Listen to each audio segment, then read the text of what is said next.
का पानी गड्ढों और तालाबों में जमा है, जबकि शहर में सड़क और नाले में गंदा पानी जमा हो गया है। ऐसे में बारिश के इन जल जमाव में ही डेंगू के मच्छर पनपते हैं। प्रदेश में 3 दिनों में डेंगू से 3 लोगों की मौत हो गई है। मृतकों में सरकारी डॉक्टर, नर्सिंग छात्रा और एक बिजनेसमैन शामिल हैं। पाली के बिजनेसमैन और कोटा में एएनएम ट्रेनिंग कर रही छात्रा को बार बार बुखार आ रहा था। जांच में डेंगू की पुष्टि हुई थी। धीरे धीरे तबीयत बिगड़ी और दोनों की जान चली गई। वहीं से 25 सितंबर को ही जयपुर के प्राइवेट हॉस्पिटल में भर्ती डॉक्टर ज्योति मीणा को डेंगू की वजह से अपनी जान गंवानी पड़ी। वहीं दौसा के एक सरकारी हॉस्पिटल में तैनात थी। उधर कोटा के नयापुरा स्थित एएनएम ट्रेनिंग सेंटर की कई और छात्राएं भी बुखार की चपेट में आई हैं। ट्रेनिंग सेंटर के प्रबंधन ने उनका कोटा में इलाज कराने की बजाय उन्हें उनके घर भेज दिया है। प्रदेश में तेजी से पैर पसार रहा डेंगू। प्रदेश में 3 दिन में 3 लोगों की मौत हो गई है।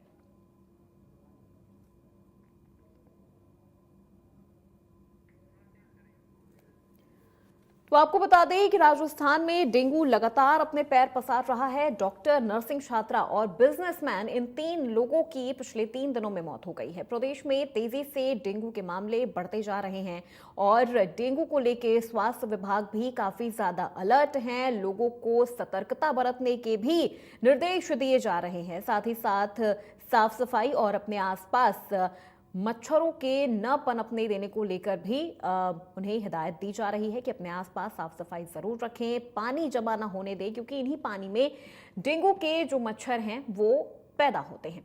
तो प्रदेश में तेजी से डेंगू के जो मामले हैं वो बढ़ते जा रहे हैं और ये मामले काफी ज्यादा चिंताजनक भी हो रहे हैं, क्योंकि पिछले 3 दिनों में 3 लोगों की मौत हो गई है।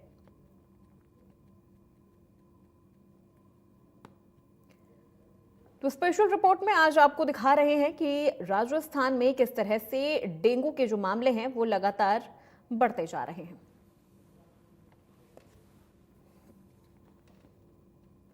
कब डेंगू ज्यादा घातक होता है, इस ग्राफिक्स के जरिए आपको बताते और समझाते हैं। डेंगू ऐसी बीमारी है जो सामान्य दवा से ठीक हो सकती है, जब तक व्यक्ति को पहले से कोई और दूसरी बीमारी ना हो और कोई दवा ना चल रही हो। तब तक सामान्य दवाओं से उसका इलाज हो सकता है। आपको बता रहे हैं कि डेंगू कब घातक हो जाता है। देखिए, डेंगू फीवर में 1% और डेंगू शॉक सिंड्रोम में 1 से 10% मरीजों को गंभीर समस्या होती है। इनमें हैमरेज, ब्लड की कमी जैसी समस्याएं हो जाती हैं।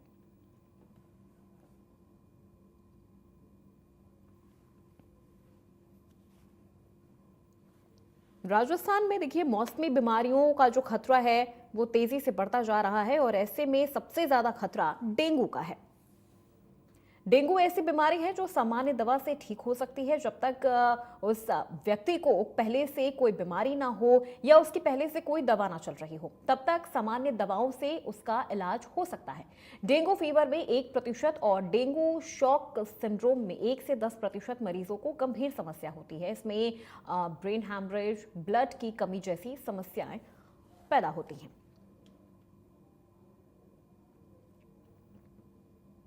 तो राजस्थान में देखिए, मौसमी बीमारियों का जो खतरा है वो काफी ज्यादा बढ़ रहा है और इन खतरों में सबसे ज्यादा खतरा अगर किसी चीज का है तो वो है डेंगू का। प्रदेश भर में देखिए, अब तक डेंगू के 4000 से भी ज्यादा जो केसेस हैं वो सामने आ चुके हैं।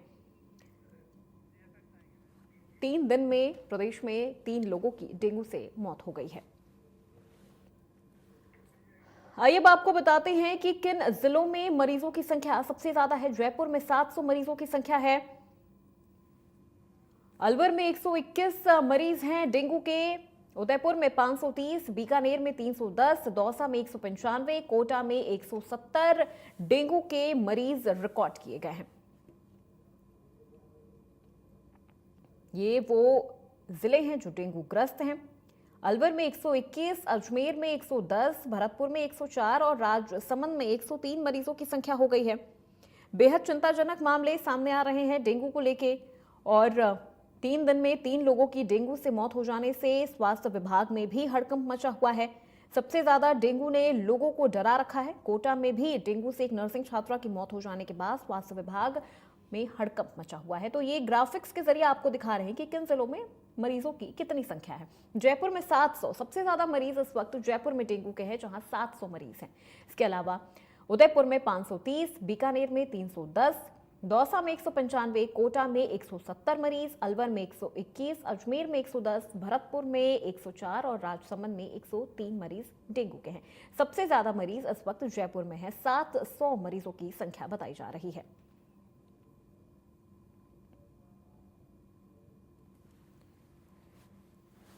तो सबसे ज्यादा डेंगू के मामले जयपुर में सामने आए हैं, उसके बाद उदयपुर में भी सबसे ज्यादा डेंगू के मामले हैं।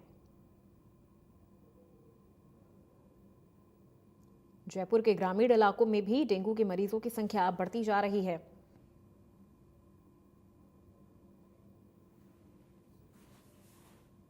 भरतपुर में 104 मरीज हो गए हैं, राजसमंद में 103, अलवर, अजमेर की भी ये डेटा हम आपको दिखा रहे हैं आपकी टीवी स्क्रीन पे ग्राफिक्स के जरिए कि किन जिलों में कितने ज्यादा मरीजों की संख्या है। सबसे ज्यादा इस वक्त मरीज जयपुर में है, 700 मरीज डेंगू के इस वक्त जयपुर में रिकॉर्ड किए गए हैं।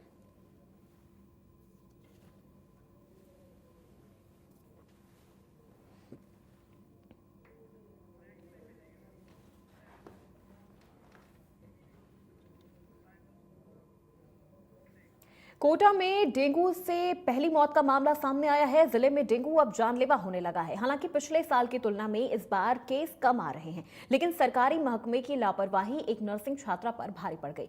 छात्रा नाजिया इटावा की रहने वाली थी, जो कि कोटा के नयापुरा स्थित एएनएम ट्रेनिंग सेंटर की छात्रा थी। 22 सितंबर को उसकी तबीयत खराब हो गई, उसे बुखार आया, इसके बाद उसे कोटा मेडिकल कॉलेज के नए अस्पताल लाया गया था, जहां इलाज के दौरान उसकी मौत हो गई। बता दें कि कोटा में जनवरी से अब तक 178 केस सामने आ चुके हैं।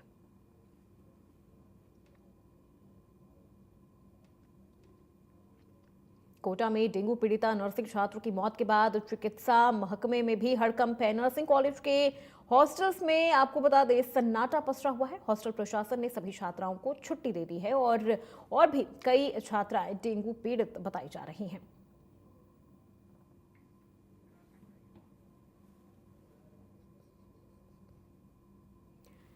शिक्षा नगरी में तेजी से पैर पसार रहा है डेंगू की चपेट में आने से एक नर्सिंग छात्रा की मौत हो गई है।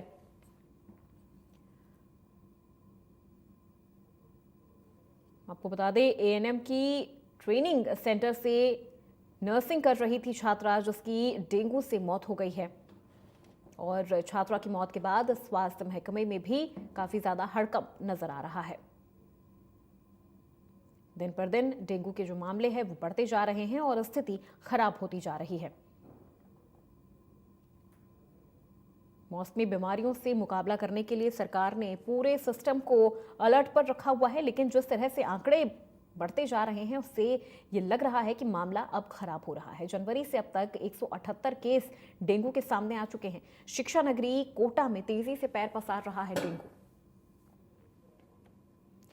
प्रशासन सख्त छात्रों को अपने अपने घर भेजा। प्रशासन भी काफी ज्यादा सख्त नजर आ रहा है। छात्रों को उनके घर भेज दिया गया है, छात्राओं को छुट्टी दे दी गई है। हॉस्टल्स में भी सन्नाटा पसरा हुआ है और डेंगू के बढ़ते मामलों को देखते हुए प्रशासन भी सख्त है। छात्राओं को घर भेजा गया है। डेंगू की चपेट में आने से एक नर्सिंग छात्रा की मौत हो गई है। तो पिछले 3 दिनों में 3 लोगों की डेंगू से मौत हो गई है। मौसमी बीमारियों का खतरा राजस्थान में लगातार बढ़ रहा है, लेकिन इन खतरों में सबसे ज्यादा चिंताजनक अगर स्थिति है तो वो डेंगू की है। कोटा में डेंगू पीड़िता नर्सिंग छात्रा की मौत के बाद चिकित्सा महकमे में हड़कंप मचा हुआ है। नर्सिंग कॉलेज के हॉस्टल में सन्नाटा पसरा हुआ है। हॉस्टल प्रशासन ने सभी छात्राओं को छुट्टी दे दी है। तो आपको बता दें शिक्षा नगरी कोटा में तेजी से पैर पसार रहा डेंगू और डेंगू की चपेट में आने से एक नर्सिंग छात्रा की मौत हो गई है। एएनएम ट्रेनिंग सेंटर से नर्सिंग कर रही थी छात्रा। जनवरी से अब तक डेंगू के 178 मामले सामने आ चुके हैं। प्रशासन भी इस पूरे मामले में सख्ती दिखाए हुए है। छात्रों को उनके घर भेज दिया गया है। कोटा में डेंगू से पहली मौत का मामला सामने आया है। जिले में डेंगू अब जानलेवा होने लगा है। हालांकि पिछले साल की तुलना में इस बार केस कम आ रहे हैं, लेकिन सरकारी महकमे की लापरवाही एक नर्सिंग छात्रा की जान पर भारी पड़ गई है। छात्रा का नाम नाजिया है, जो 21 साल की थी और इटावा की रहने वाली थी। छात्रा कोटा के नयापुरा स्थित एएनएम ट्रेनिंग सेंटर में स्टूडेंट थी। 22 सितंबर को उसकी तबीयत खराब हुई, उसे बुखार आया। ट्रेनिंग सेंटर के कार्यवाहक प्रिंसिपल गजराज मीणा ने बताया कि अस्पताल में ही डॉक्टर को नाजिया ने चेकअप किया था, उसकी टेस्ट करवाई, जिसमें 23 सितंबर को उसकी डेंगू जो रिपोर्ट है वो पॉजिटिव आ गई, जिसके बाद उसका इलाज चल रहा था। 25 सितंबर को ही वो कुछ ठीक थी, वो अपने घर चली गई। वहां गुरुवार को उसकी रूटीन ट्रीटमेंट के बाद उसे ड्रिप लगाया गया। उसके कुछ देर बाद उसकी तबीयत ज़्यादा खराब हो गई।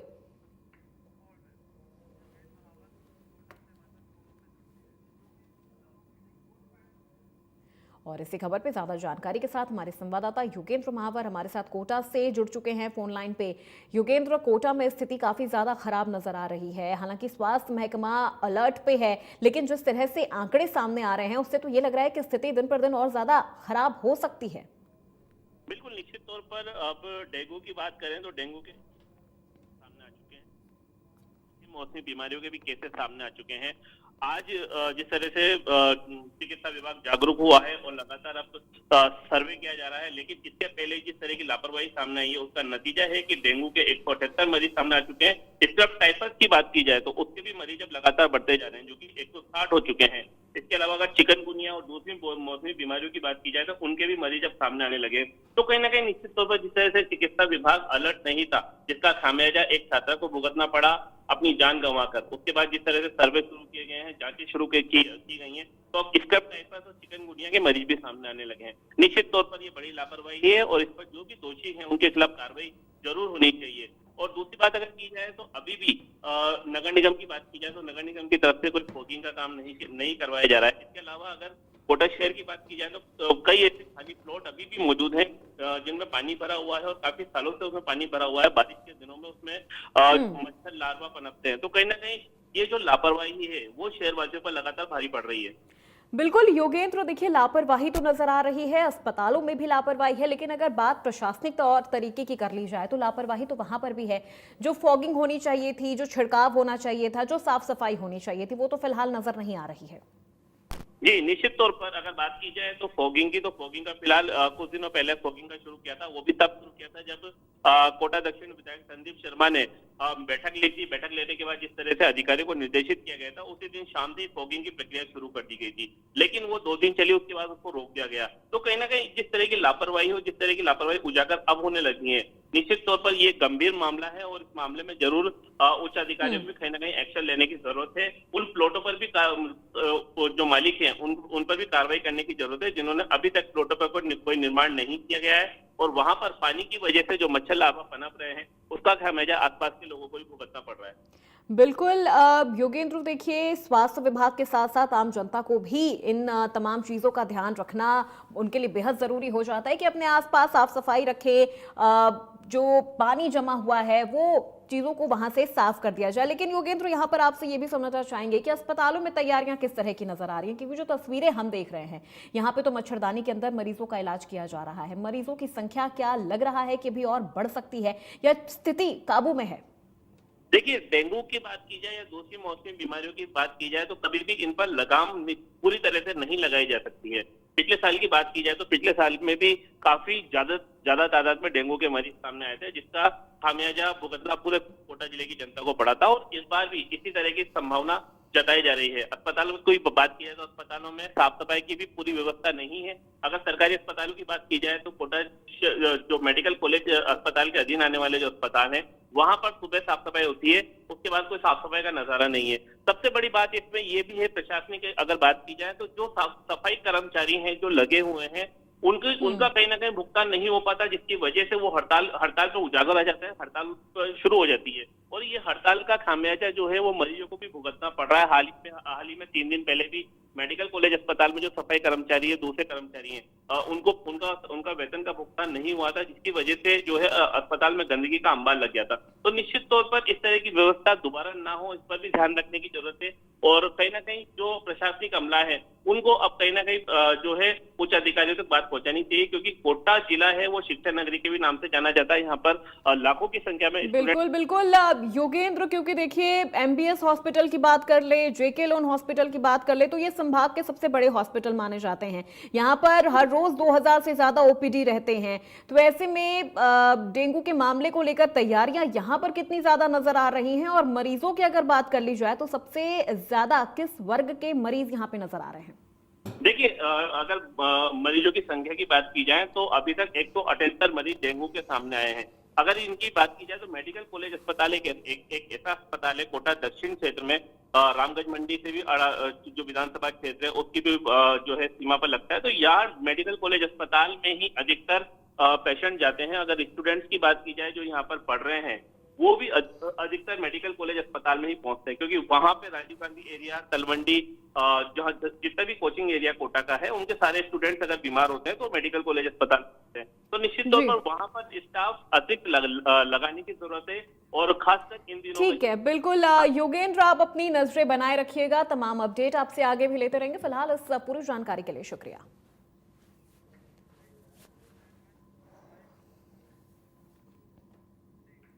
राजस्थान में इन दिनों मौसमी बीमारियों का प्रकोप लगातार बढ़ रहा है। प्रदेश में डेंगू, मलेरिया, चिकनगुनिया और वायरल फीवर के मरीज लगातार इनमें इजाफा देखने को मिल रहा है, लेकिन इनमें सबसे ज्यादा डेंगू का आंकड़ा बढ़ता जा रहा है। बीते 7 दिनों में राजस्थान में करीब 3000 डेंगू के केस दर्ज किए जा चुके हैं। जितनी रफ्तार से डेंगू संक्रमित हो रहा है, उसे देखते हुए प्रदेश के सबसे बड़े अस्पताल एसएमएस हॉस्पिटल और एसएमएस मेडिकल कॉलेज से अटैच हॉस्पिटल में मौसमी बीमारियों को लेकर डेडिकेटेड ओपीडी भी शुरू कर ली गई है। इसी को लेकर इंडिया न्यूज राजस्थान के संवाददाता प्रशांत यादव ने अस्पताल के प्रोफेसर डॉक्टर सुनील महावर से खास बातचीत की है, जिसमें डॉक्टर महावर से डेंगू के उपचार को लेकर भी बातचीत की गई है और जानकारी ली गई है। बारिश खत्म होने के साथ ही मौसमी बीमारियों में भी लगातार बढ़ोतरी देखने को मिल रही है, जिसमें से अधिकतम खतरा डेंगू का नजर आ रहा है। पिछले एक हफ्ते में 3000 से भी ज्यादा केस राजस्थान में दर्ज किए जा चुके हैं, और राजस्थान में जो है डेंगू अपना प्रकोप बरसाने लगा है। अगर आखिर इसका क्या कारण है, किस कारण से ये जो है डेंगू इतनी भारी तादाद में अपने पैर पसार रहा है, हमारे साथ डॉक्टर सुनील महावर हैं, इनसे खास बातचीत करेंगे। सर, सबसे पहले ये जानना चाहेंगे कि डेंगू काफ़ी लंबे समय से चलता आ रहा है, मगर फिर भी लोगों में अवेयरनेस की कमी है, जिसके चलते ये आंकड़ा लगातार और हर साल बढ़ता है। कैसे मैनेज करते हैं सर? देखो, इस बार गर्मी भी बहुत हुई है, तो आप जानते हो कि भारत कृषि प्रधान देश है, तो बारिश होना अच्छी बात है प्रदेश के लिए। लेकिन जो शब्द आपने कहा अवेयरनेस वाला, अवेयरनेस के लिए मैं बात करूँगा। देखो, क्या होता है कि जो मॉस्किटो होता है, टाइगर मॉस्किटो होता है, जो डे बाइटिंग मॉस्किटो होता है, ये सुबह और शाम को जनरली बाइट करता है, तो एक्सपोज एरिया होता है। दूसरा क्या, जैसे आपने बताया कि बारिश अच्छी हुई है, प्रदेश के लिए अच्छी बात है, लेकिन जगह जगह जो गड्ढों में पानी भर जाता है, गड्ढों में पानी भर गया तो 7 से 10 दिन में जनरली अगर एक देते हैं तो मच्छर बन जाता है 10 दिन में। उसके बाद क्या है, इनकी तादाद बढ़ती है। अब जैसे घरों के आसपास पानी भरा हुआ है, जैसे टब भरे हुए हैं, या फिर टूटे कनस्तर पड़े हुए हैं, या टायर से, या सबसे कॉमन चीज़ अपने जो गमले होते हैं उनमें आसपास चारों तरफ पानी भरा है, नीचे जो अपन रखते हैं पोट पे, तो ये एक बड़ा सोर्स होता है मच्छर काटने का। तो जनरली ये मच्छर काटने की वजह से होता है। सेकंड चीज़, पिछले साल भी डेंगू आया था, तो हम पॉजिटिविटी रेट देखते हैं। जनरली क्या देखते हैं कि कितने सैंपल हुए और कितने % पॉजिटिविटी रेट रही। पिछली बार भी पॉजिटिविटी रेट थी 7-8% के आसपास, इस बार भी 8-9 के आसपास रही है, 1% ज़्यादा बढ़ी है। तीसरी सबसे इम्पोर्टेंट चीज़, क्योंकि आपने जैसे कहा ना कि बारिश बंद हुई तो डे टू डे एक्टिविटी बढ़ी है, आदमी का घूमना फिरना बढ़ा है, बाहर जाना बढ़ा है, और दूसरी एक ह्यूमिडिटी भी बढ़ी है थोड़ी सी, जो मच्छरों के लिए काफ़ी लाभदायक रहती है, तो डेंगू के केस बढ़े हुए हैं। सेकंड चीज़, मैं साइन सिम्टम्स की बात करता हूँ, तो 2 हमारी जो क्लासिफिकेशन था 1997 और 2009, दोनों की मैं बात करता हूँ। तो पहले वाले में dengue fever, dengue shock syndrome और डेंगू हेमरेजिक फीवर। सेकंड वाले क्लासिफिकेशन में डेंगू विद वार्निंग साइन और विदाउट वार्निंग। ये बहुत काम की चीज़ है। देखो क्या होता है, कोई पेशेंट आता है तो हम जब कोई बीमारी फैलती है तो ये अप्रोक्सीमेट हम सोचते हैं, अज्यूम करते हैं कि ये बीमारी हो सकती है। जब बीमारी, जैसे हमने कोरोना में देखा या इसके पहले स्वाइन फ्लू में देखा कि ये बीमारी हो सकती है, तो कोई भी पेशेंट हेडेक करके आता है, सिर दर्द, बॉडी एक, रेट्रो ऑर्बिटल हेडेक, यहाँ पे सर दर्द रहेगा, आगे फ्रंटल, और वो मरीज कहता है कि सर मैं आंखें भी घुमाता हूँ तो मुझे सर दर्द होता है, बॉडी एक, चेहरा लाल हो जाता है, जिसको ब्रैक बोन फीवर बोलते हैं, हाथ पाँव में दर्द रहता है। जनरली क्या होता है, कि पेशेंट ने जैसे ओवर द काउंटर मेडिसिन ले ली, ओवर द काउंटर मेडिसिन लेने की वजह से क्या होता है कि या तो ब्रूफेन ले ली या कॉम्बीफ्लेम ले, कोई भी पेन किलर ले ली, तो उसकी वजह से एक तो ड्रग की वजह से रिएक्शन भी हो सकती है। सेकंड चीज़ क्या होता है कि डेंगू में आप सबको पता है कि जनरली टीएलसी काउंट भी कम होता है और प्लेटलेट भी कम होता है। तो जैसे डिस्प्रिन है, एस्प्रिन है, तो ये प्लेटलेट और कम कर देती है, ये प्लेटलेट के खिलाफ भी काम करती है, ठीक है ना। तो ये प्लेटलेट को कम कर देगी तो ब्लीडिंग की टेंडेंसी बढ़ जाती है। तो स्पेशल ध्यान रखने योग्य बातें ये है कि अगर कोई भी बुखार आता है तो आप डॉक्टर को ज़रूर दिखाएं, डॉक्टर को दिखाना ज़रूरी है, क्योंकि उसके बिना आप ओवर द काउंटर मेडिसिन लोगे तो उसके कॉम्प्लिकेशन की संभावना बढ़ जाती है। क्योंकि सर जिस तरीके से आपने बताया कि बिना जानकारी और बिना डॉक्टर के परामर्श के अगर कोई दवाई ले ली जाए तो उसके भी कारण जो है खतरे की संभावना अधिक हो सकती है। ऐसे में सर डेंगू की क्या इनिशियल सिम्टम्स होते हैं ताकि व्यक्ति ये पहचान ले कि ये डेंगू के सिम्टम है, किसी भी प्रकार के मेडिकल या खुद से कोई दवाई ना लेके डॉक्टर से अगर परामर्श ले ले तो उसकी जान जोखिम में जाने से बच जाए? देखो, डेंगू के कोई स्पेसिफिक सिम्टम्स नहीं है। हम ट्रॉपिकल एरिया में रहते हैं, ट्रॉपिकल एरिया में भारत रहता है। ट्रॉपिकल एरिया में क्या है, 4 या 5 बीमारियां इन मौसम में एक साथ आती है। जैसे चिकनगुनिया के कुछ केस आए हैं, मलेरिया है, डेंगू है, स्क्रब टाइफस है, वायरल फीवर है सिंपल, जिसको इन्फ्लुएंजा, पेरा इन्फ्लुएंजा, कॉमन कोल्ड है, और वायरल हेपेटाइटिस है। तो इनिशियल जो सिम्टम्स होते हैं ना, हेडेक, बॉडी एक, हाथ पाँव में दर्द, बुखार बहुत तेज आना, 101 डिग्री 102 डिग्री तक बुखार चला जाता है। पहले दिन तो सबके कॉमन सिम्टम्स होते हैं, लेकिन अगर मैं डे 3 की बात करूं, 1 या 2 दिन की, तो जो कॉमन कोल्ड है उसमें तो खांसी जुकाम चालू हो जाता है, गला खराब चालू हो जाएगा। सेकंड इंपॉर्टेंट चीज़ है कि जो क्लासिकल डेंगू है, डेंगू में फीवर परसिस्टेंट रहेगा, बुखार कंटिन्यूस आता रहेगा, बुखार उतरेगा नहीं, कुछ समय के लिए उतरा। तीसरी बात मैं करूँ स्क्रब टाइफस, तीसरे या चौथे दिन स्क्रब टाइफस में या तो बायलेटरल न्यूमोनिया डेवलप हो जाएगा, या ब्लड के अवयव जिसको बोलते हैं हीमोग्लोबिन या टीएलसी या प्लेटलेट, तीनों कम हो जाएंगे, पेनसाइटोपिनिया जिस चीज़ को बोलते हैं। तीसरा, अगर मैं मलेरिया की बात करूं तो मलेरिया में 1 दिन छोड़ के 1 दिन बुखार आता है, या 2 दिन छोड़ के 1 दिन बुखार आता है, या पीलिया हो सकता है। वायरल हेपेटाइटिस की बात करूं तो वायरल हेपेटाइटिस में पीलिया हो जाता है। तो इस तरह से इसका स्पेक्ट्रम अलग अलग होता है। तो कुल मिला के बात ही इंपॉर्टेंट है कि आप पहले दिन से ये ध्यान रखें, पहले दिन से ओवर द काउंटर मेडिसिन ना ले। राजस्थान सरकार की बहुत अच्छी सेवाएं हैं हॉस्पिटल में, हमारे सवाई मानसिंह चिकित्सालय में आउटडोर के अलावा भी सुबह से शाम तक, सुबह 8 बजे से शाम को 8 बजे तक अलग से आउटडोर हमने बनाया है। कैजुअलिटी की इमरजेंसी के बाहर सीजनल डिजीज़ के लिए आउटडोर बनाया है। ऐसा हमें पहले भी बनाया था, कोरोना टाइम भी बनाता है, सीजनल डिजीज़ के टाइम हम लोग बनाते भी हैं, इन्फ्लुएंजा के टाइम भी बनाया था हम लोगों ने। तो आउटडोर में डॉक्टर को जरूर दिखाए एक बार और अपने पूरे सिम्टम्स बताया। क्योंकि सर आपने जिस तरीके से बताया कि जो है खुद से दवाई नहीं लेनी चाहिए, मगर अगर डॉक्टर को दिखा लिया जाए और डॉक्टर ये इस तरीके से निश्चित हो जाए कि हाँ ये व्यक्ति है जो डेंगू से पीड़ित है, उसके बाद जो एक डेंगू का मरीज है, डेंगू का पेशेंट है, उसको किस तरीके से अपनी कार्यशैली और अपना डाइट रखनी चाहिए ताकि वो जल्द से जल्द रिकवर कर सके? देखो क्या होता है कि जितने भी वायरल फीवर होते हैं इसमें डिसइलेक्ट्रोलाइटिमिया होता है, इलेक्ट्रोलाइट इम्बैलेंस होती है, तो हाथ पाँव में दर्द और जोड़ों में दर्द कॉमन होता है। तो एक तो पानी अच्छा ले, हाइड्रेशन अच्छा ले, हाइड्रेशन बहुत इंपॉर्टेंट चीज़ है। ORS का घोल ले, ज़्यादा एक्सरसाइज ना करे, कोई हेवी चीज़ ना खाए, ऐसा कोई काम ना करे जिससे चोट लगने की संभावना हो, ये इंपॉर्टेंट है। प्रोटीन डाइट लो आप, अच्छा फ्रूट लो। SMS अस्पताल जो कि प्रदेश का सबसे बड़ा अस्पताल है, उसमें डेंगू की किस तरीके की स्थिति बनी हुई है?